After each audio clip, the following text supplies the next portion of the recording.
A lot of things happening in training camp this week. Some big injuries and possible holdouts at different teams. Tune in as we talk about Cooper Kupp, Jonathan Taylor, J.K. Dobbins, and the Denver Broncos wide receiver core.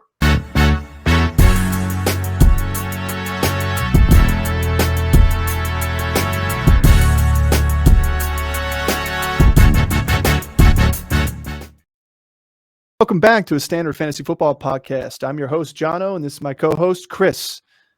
Today, we're going to be giving you a little insight into some big training camp news.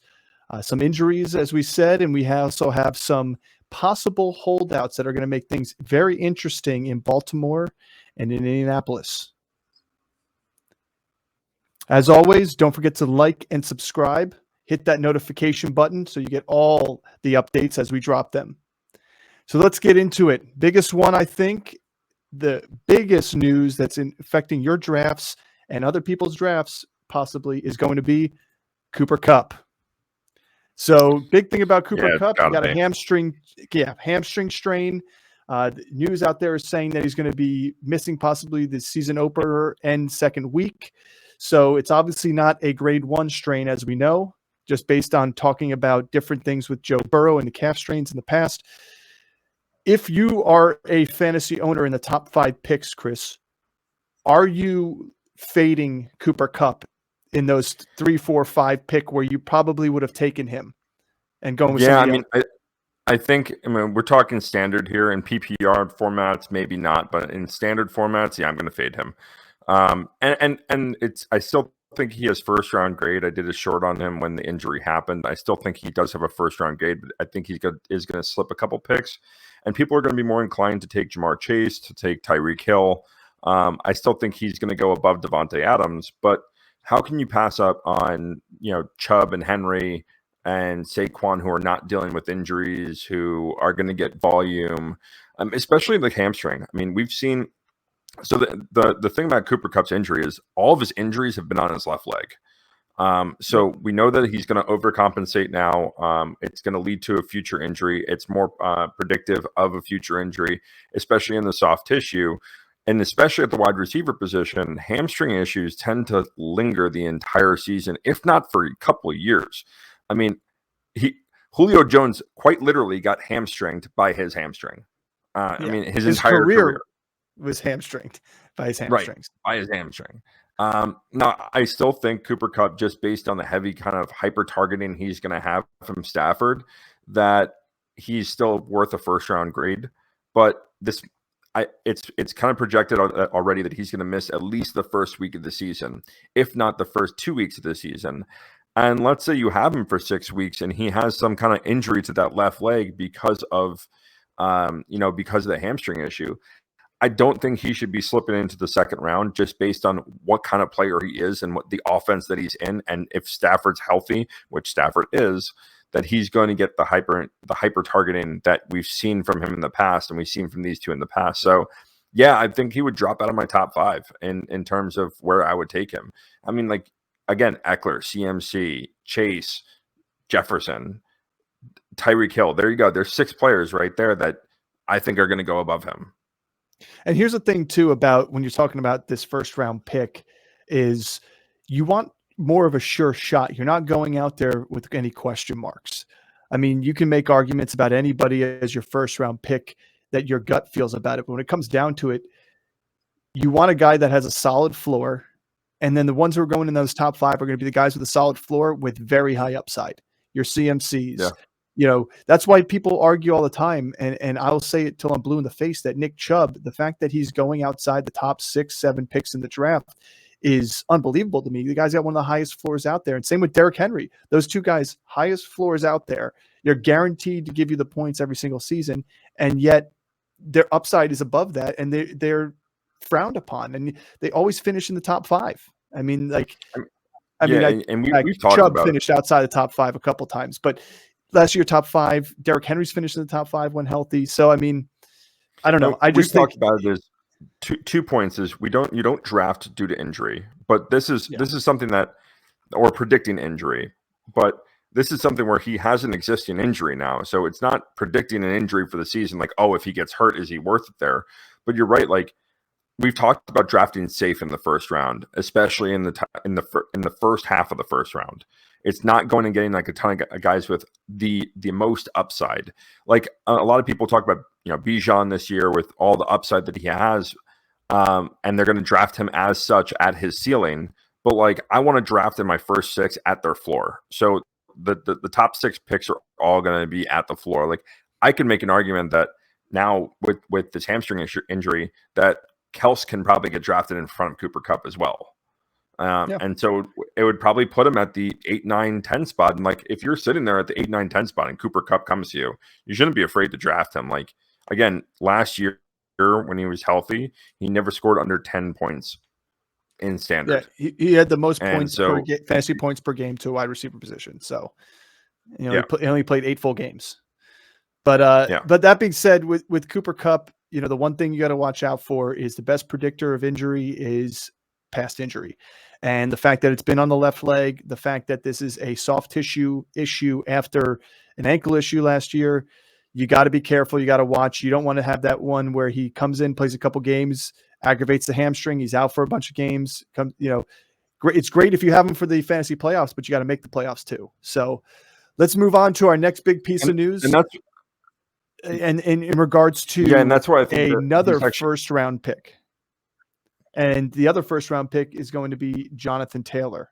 And the news out of Indianapolis is interesting and quite, to me, quite honest, eye-opening. The fact that Jim Irsay, like the owner, is going to go out there and talk that way about his players, to me, means that Jonathan Taylor must have done something to disrespect him first off, because I feel like that guy's actually backed his players and backed his coaches pretty well in the history of it. But for him to come out there and say what he said about Jonathan Taylor, very, very surprising to me. And to me, I don't know a pathway for Jonathan Taylor to get on the field except put his head down and just shut his mouth and do it. And is he going to go out and do that? I don't know. He's so young, coming off of a big injury surgery that was off season to repair. Like, he honestly could sit out and not, it doesn't really hurt him that much. Like it would have hurt Saquon or it would have hurt Jacobs. But that's not true either, because if Indianapolis decides to NFI him, it doesn't count towards a year on his contract. And so he's still stuck in the same situation that he is in this year. It really, like, the timeline of events with this is kind of strange, because he went and had a meeting. He had the contract disputes. He wanted to renegotiate his contract early.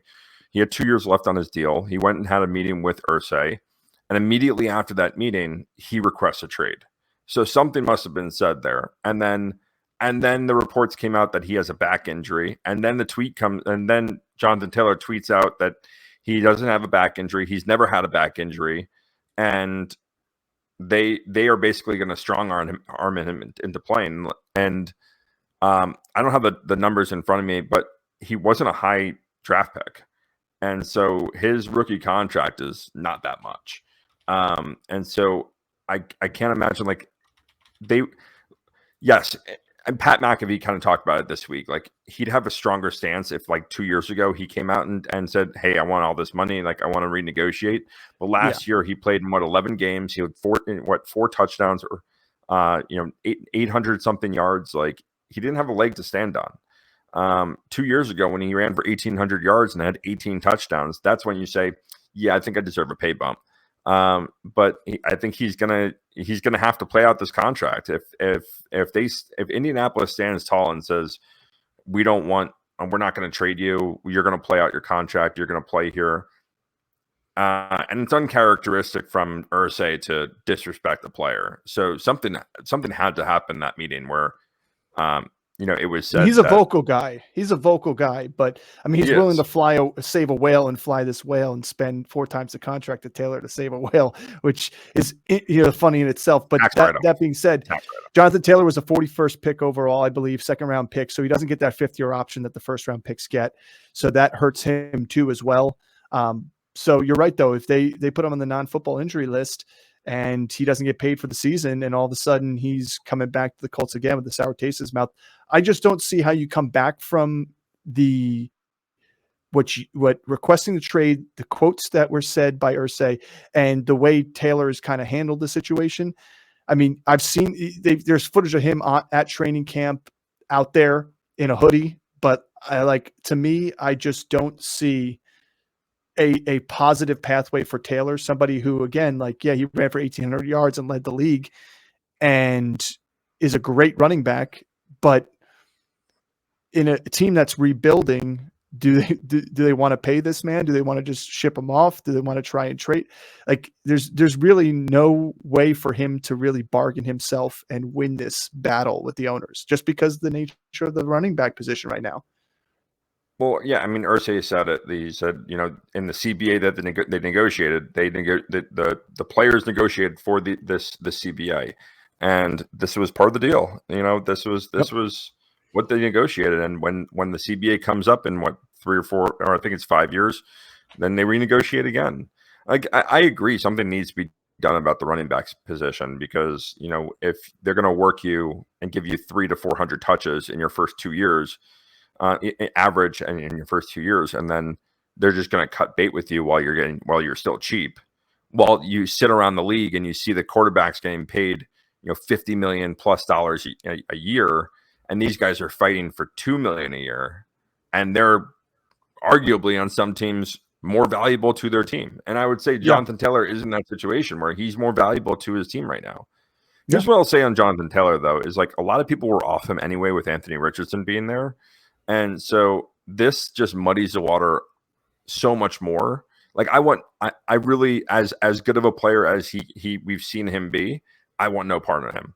Yeah, unless there's more clarity come, draft season in a couple weeks, that there's something that comes. I mean, we draft on Labor Day weekend, so we're last possible chance to draft. Unless something comes clear to me that weekend, I'm staying away from him, because great, he could be a league winner if someone grabs him in the 3rd round, because he just keeps dropping. But in my opinion, I don't want to touch him in the chance that I waste a pick on him and all of a sudden he doesn't play a single down this whole season. So let's move on to the other running back situation that is not necessarily a holdout, but it sounds like it's a hold in, according to John Harbaugh, and that's J.K. Dobbins. Interesting situation here, especially because he went back under the knife for some cleanup work, which is a little puzzling and a little nerve-wracking to me as a fantasy owner if you're going to have him and thinking about drafting him. But on top of that, he's holding in because he still also has the contract dispute. So this is a twofold situation for J.K. Dobbins, and it's another one that, listen, I'd let somebody else go grab J.K. Dobbins, and I'd put my money in the Gus Edwards basket really late for a chance to get some, Gus bus. It's Gus season. To be last year, had he not tore his ACL after J.K. Dobbins tore his ACL, we would have seen an amazing Gus Edwards last year. So that being said, Gus also coming into last year didn't get the time that J.K. Dobbins did. He needed more time to recover, even though it wasn't too far after J.K. Dobbins tore all the ligaments pretty much. So what's your thought here? Are you going to hope that J.K. Dobbins signs, and then if he does sign, you're playing him, or is that knee still going to be weary to you, even if he does decide not to sign but to play? Are you going to be nervous about going out there as maybe your RB2, because that's where he's being drafted, with a knee scope needed to clean stuff up about 2 years later, almost a year and a half later? The thing that scares me with J.K. Dobbins with the knee is that the kind of the story in the report is that he kind of woke up in the middle of the night and was just like, I need to have my knee scoped. And that means, for me, he wasn't feeling comfortable cutting and running on it. And he can have some cleanup done, which is going to put him back a couple of weeks. I mean, I'm not too worried about the actual surgery. It's just a cleanup. It's pretty procedural.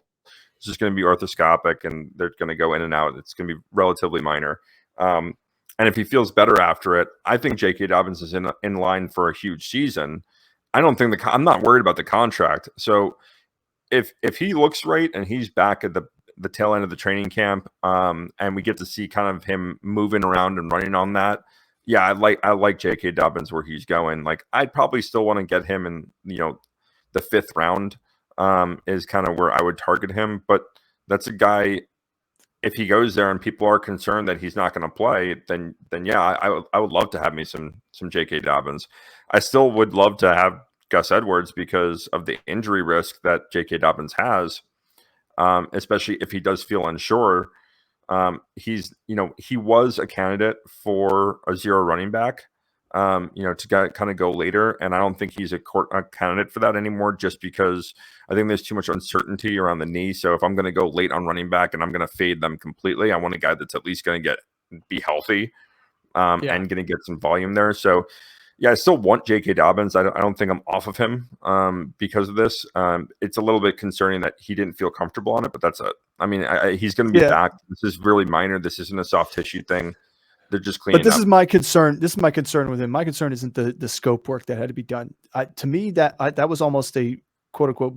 I almost feel like that was like a weird bargaining chip way for him to like get himself out from training camp and not have all the headlines be that he's in a contract dispute, et cetera, et cetera. Because at the end of the day, there wasn't any reports that he was on the PUP list with an undisclosed injury, no reasoning why. And it obviously wasn't the knee injury because he just came out of nowhere and said he needed scope and it was getting done. So John Harbaugh, says that at some point when it becomes a concern, it's going to be an issue, but he wants to be out there just like the other players want him to be out there. So they're calling it a hold in, and it's very interesting. I mean, he showed up to mandatory mini camp pretty much in a I don't want to be fined situation, and he was there and then he was gone. So I would say keep an eye on the news here. I still like J.K. Dobbins because he's a fantastic running back when on the field.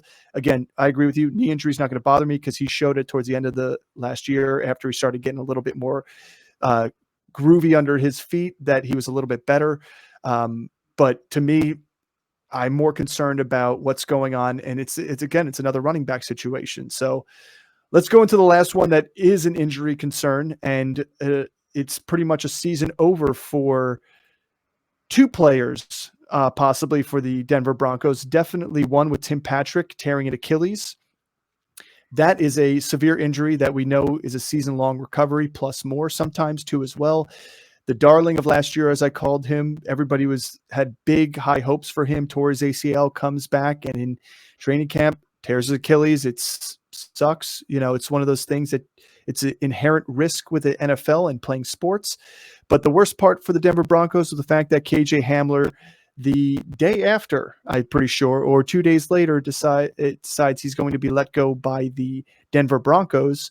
And that's because of pericarditis, a ailment that is the swelling or inflammation of the sac around the heart, which is a medical condition that requires medication, it requires treatment, and it monitoring through the process. And there's no timetable for his return, although he says he'll be back soon, and the Denver Broncos are releasing him just based on the fact that they have to, and it's not going to cost them any money to do that. But again, it just lines up this receiving core to be Jerry Jeudy number one, pseudo number two is Courtland Sutton, but the next man up in line, who was already projected to be the number three, was Marvin Mims Jr., and he has a chance to even jump Courtland Sutton in this depth chart because he could be the better athlete out of the two of them. So that's a guy that I am targeting heavily in drafts because you can get him for pretty cheap. And in an offense that needs to score more points and prove themselves some more from last year, that may be your ticket. If you don't get Jerry Jeudy earlier on in the draft, I'm going to fade Courtland Sutton. I'm going Marvin Mims. What's your thoughts? Yeah, I mean, I want some Marvin Mims Jr. I think that I would want Jerry Jeudy the most out of these receivers, but Marvin Mims is probably the guy I would agree with you. I want him as a second. It just sucks for Tim Patrick. Like everyone just wanted him to succeed.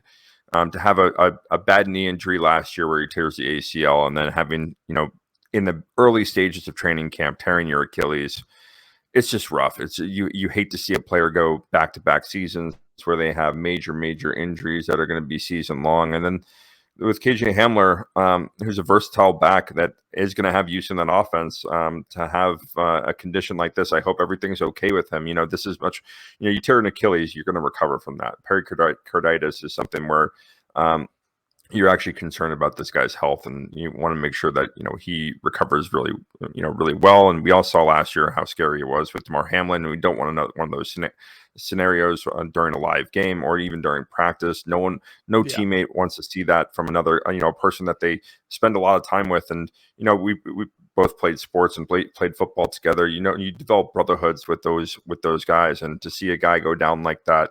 When it comes to the heart, when it comes to major organs, this is something that's no joke. That the teams are going to want to protect not only the player but themselves from having the liability of death happening, which is very real in a sport like this. So yeah, it stinks for them in terms of the fantasy perspective. Mims was always going to be the number 3, and I think this just clears the way for him to have a more significant role. You have 3 wide receivers there, though, which is really good. I think the biggest concern is at quarterback, and can Russ return to form? And if he can, and we suspect that he can, then Mims and Judy and Sutton should be in line for significant number increases from last year, and even Greg Dulcich. Now Greg Dulcich is. Yeah, I think he's a big benefactor.